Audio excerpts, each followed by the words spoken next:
Roket RHAN-122B karya anak bangsa hasilkan 7 paten terkait desain dan teknologi canggihnya. Indonesia boleh berbangga dengan keberhasilannya mengembangkan roket RHAN-122B.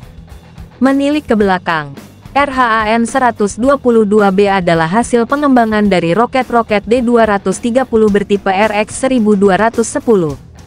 Roket cikal bakal RHAN-122B tersebut memiliki kecepatan maksimal 1.8 Mach.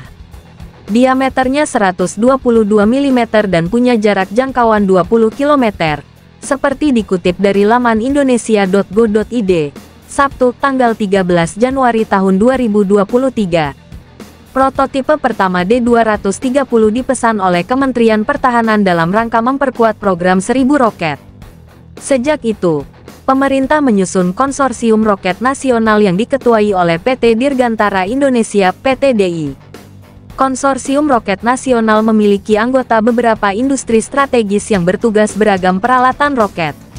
Di dalamnya terdapat juga PT Pindad yang bertugas mengembangkan launcher serta firing sistem berplatform gas, Nissan, serta Perkasa yang telah dirubah menggunakan laras 16 warhead dan mobil launcher. Lalu ada juga PT Dahana yang mensuplai propellan, PT Krakatau Steel untuk pengembangan material tabung serta struktur roket. Sedangkan PT Dirgantara Indonesia bertugas mendesain dan pengujian jarak terbang. Konsorsium itu juga didukung Badan Meteorologi, Klimatologi dan Geofisika, BMKG, yang bertugas menyediakan alat pengatur posisi roket. Kampus ITB pun mendukung sistem kamera nirkabel guna menangkap serta mengirim citra ketika roket mencapai sasaran. Beberapa perguruan tinggi lainnya pun ikut serta mendukung seperti UGM, ITS, Universitas Ahmad Dahlan, serta Universitas Surya Dharma, yang ikut terlibat di dalamnya. Label D-230 berganti menjadi RHAN-122B dikarenakan lisensinya sudah dipegang oleh Kementerian Pertahanan. Langkah kolaborasi tersebut menandai komitmen Indonesia dalam menguatkan teknologi pertahanan lokal, memperkuat kemandirian negara dalam sistem pertahanan modern.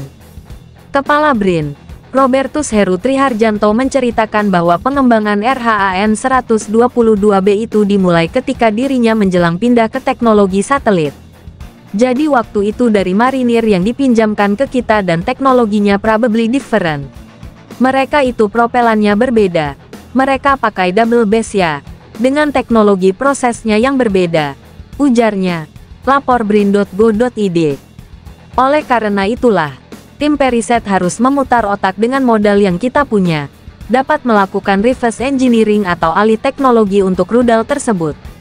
Tapi kita stay with the plan, user requirement-nya harus bisa masuk, harus bisa lebih baik, dan risetnya makan waktu cukup lama, lebih dari 10 tahun, ungkapnya.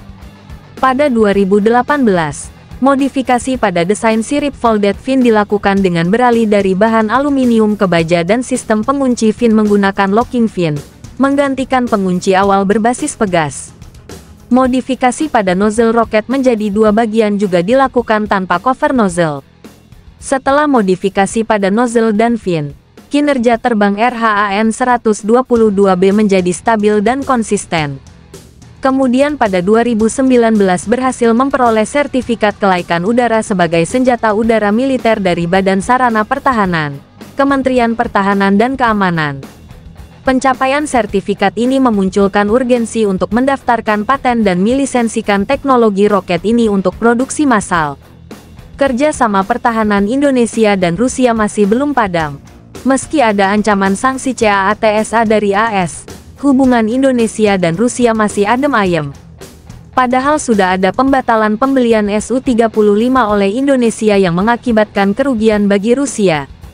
Selain Su-35, alutsista buatan Rusia yang gagal dibeli atau dilanjutkan pembeliannya cukup banyak.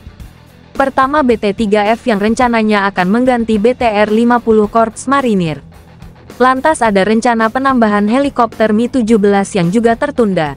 Kemudian masih ada lagi rencana penambahan BMP-3F otomatis tertunda. Menteri Luar Negeri Rusia Sergei Lavrov mengatakan kedua negara tetap mengusahakan kerjasama di berbagai bidang termasuk pertahanan.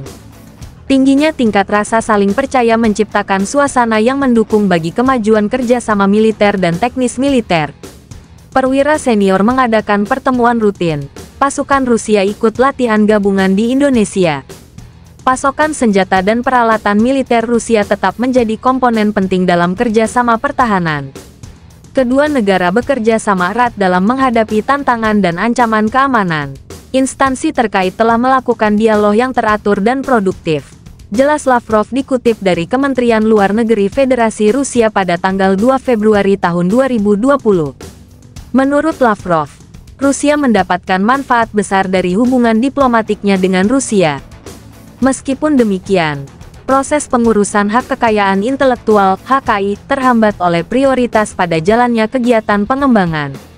Akhirnya pada pertengahan 2023, 7 paten terkait RHAN 122B telah terdaftar setelah percepatan penyusunan ulang draft HKI, memulai pembahasan kontrak lisensi dengan industri pertahanan.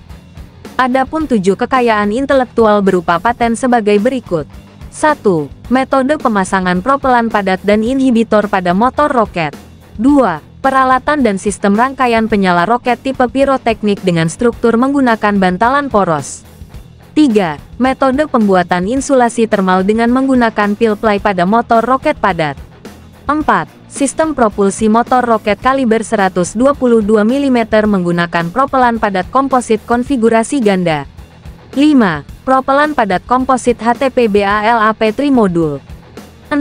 Nozzle roket modular dengan fitur pencegah kebocoran gas panas. 7. Nose kontumpul yang dilengkapi bodem untuk roket artileri.